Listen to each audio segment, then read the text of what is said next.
When you think of an artist's OC, you probably think of the most bizarre thing possible, like half mermaid, half angel, can see in the dark, with precious amulet thing. But in full disclosure, I've never had that before.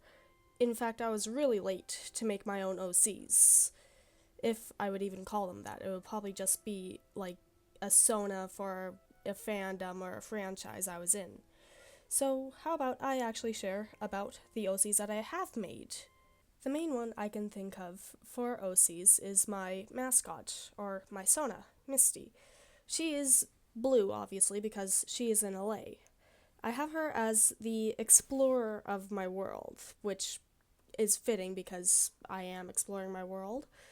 But she's my Sona that I usually put in essentially every universe if I have an idea for like, oh, I want to see what I'm like in this universe, then I'll just base her off of Misty, which is gonna have brown hair, dark blue eyes, and some blue color scheme, which is always gonna happen no matter what. I have it in this universe, or I guess my universe, that Allays can change like forms or kind of like shapeshifting, but it's more so they can grow in size to be actually human sized and actually human like. And so I have it that this Allay, my character, changed her hair to be brown and just stays as a normal height. Another OC that I can think of, which is essentially really old, is a character, I don't even remember her name, something blue related, like Azure or something like that, and she was from The Green Ember, a book series by S.D. Smith. I don't really remember much of what I had for her lore, but I think she was a farmer or at least a gardener. That's kind of all I remember, and I'm wanting to revamp her, but it's gonna take a bit because I have lots of projects on my plate at the moment. Now, the next pair of OCs are all from the book series Wings of Fire by Tui T. Sutherland. So, the first one is Shard. Now, Shard is the most recent I can recall, or like latest I can recall. I'd made her back in, what year was it? 2021, I think. And the story I'd written for her is a crossover with Ninjago and Wings of Fire. If any old Ninjago fans are out there, you'd remember Shard as being the name of Zane's old dragon. The story I had for both of them was quite an interesting one. I had it that the ninja had gotten trapped into the Wings of Fire universe, but had all gotten separated, and Zane got stuck in the Ice Kingdom where Shard was. Shard was the princess, or one of the princesses, of Queen, or daughters of Queen Glacier. And this was when I didn't know much of the Wings of Fire lore, but that Animus dragons came from Ice Wings as well as the Royal Ice Wings. So, if you can connect the dots, I had her as a secret Animus from the Wings of Fire series. I had it that she didn't even know it, and so she had to have this whole like plot twist. Oh, my mother hid this secret that she's been an Animus this whole time, which if you know the Wings of Fire lore and world building, the Ice Wings have not had Animus since Darkstalker's time, which is 2,000 years to this date. Because I had her story in place of the first arc, so that's 2,000 years one after the Ice Wings lost their Animus magic. And so, after thinking back to that really old story, I think I even drew it as a comic, I decided to revamp it that she was a kind of not really a royal of the Ice Wings, but more so a counselor or some higher up ranking, but not the ranking system thing. I don't know much about that anyway. But she was a higher rank official or something, but she knew that she was an Animus, and so she didn't want anyone else to know, so she ran away with her lover, Salmon. Salmon is an ice wing. Yes, it is a sea wing name, but salmon is a fish that does live in the icy climate, I'm pretty sure. Anyway, so I have them as lovers, and they also meet a young rainwing named Peacock, the next OC in line.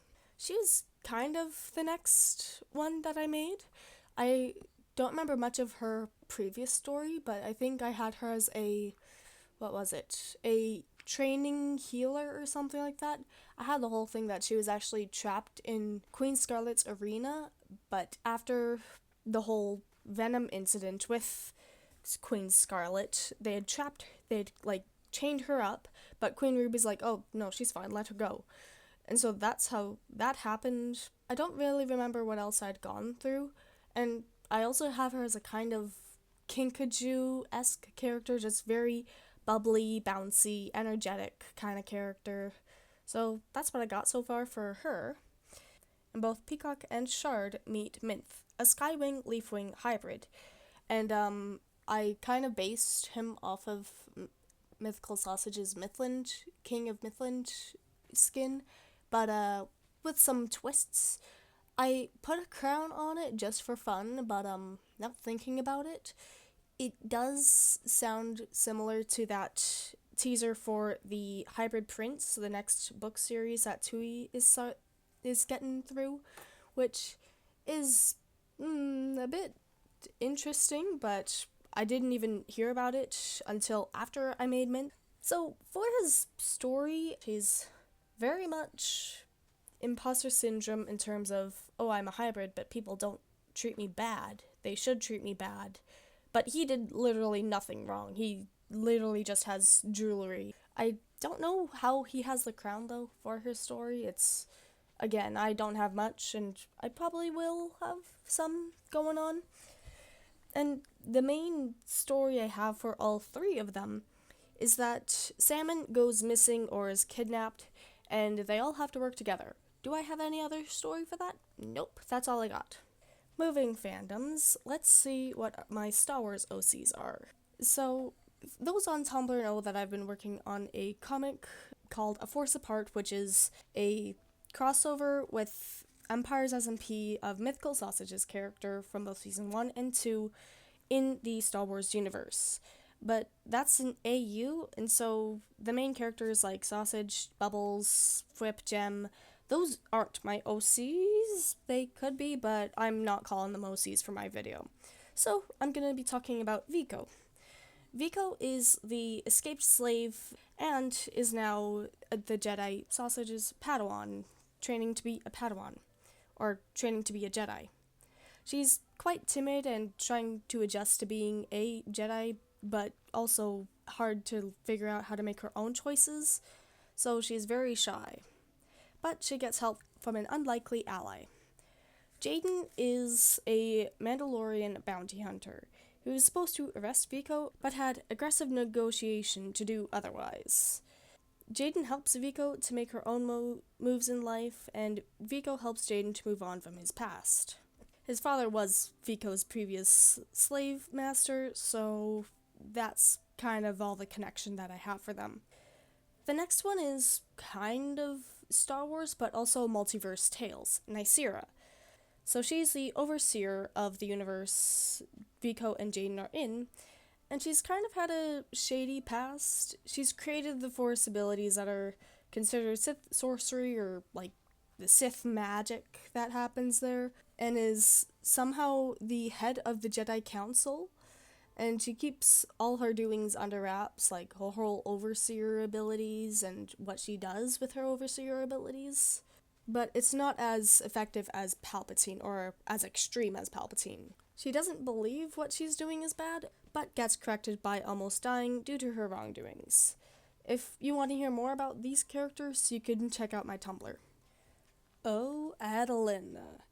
Adelinda is the official original character that I'm calling. I've had other original characters that I've made, but she is my glowing child, my Blorbo, the character that I have. I cannot sim for her enough, and I love her. I'm going to make a comic for her soon, based on the old story that I had written like over 2 years ago, so I can't say much, but I will say is this. A kingdom where killing dragons is illegal, but the one person who has a justified reason to kill them is trained to protect the king. Can this assassin protect the person who made this law? Oh boy, oh boy, oh boy. I am so excited to get onto Adelinda's character. I'm almost done A Force Apart as of this video right now, But as soon as I'm done, I'm gonna like kick it into high gear for getting Adelinda's story out there. I'm so pumped for it. It's gonna be awesome. And if you want to hear more, I'll have my Tumblr and the description that you can find and see what I'm doing. The next OCs that I'll talk about are my Miraculous Ladybug OCs. Ella is the holder of the Frog Miraculous and a begrudging partner with Marcus, the holder of the Octopus Miraculous, but he stole it. I had written the start of the story, but I didn't like how it was turning out, so I threw it out, so it's lost of time. I might come back to it, but I have lots of other things going on in general. The relationship is kind of like Cat Noir and Ladybug, but more like Marcus doesn't know how to be the hero type, and Ella is not used to working with someone. Their hero names are Amphibia and Nereus. I have another OC in Miraculous Ladybug where there's the holder of the Bat Miraculous and is kind of vampire kind of vibe to him, but I don't. Well, I have drawn him before, but I didn't like his design, so I'll probably work on it later. But that's kind of all I got for them. And that's all OCs that I can think of on the top of my head, or at least the OCs that I want to talk about. It's probably hypocritical that I don't want to talk about all of the OCs, but again, I don't have a lot to begin with, and so I'm just getting into the artist's wing of actually drawing OCs and creating OCs. So that's what I got so far. I hope you enjoyed, and until next time, God bless and have a water buffalo. Bye!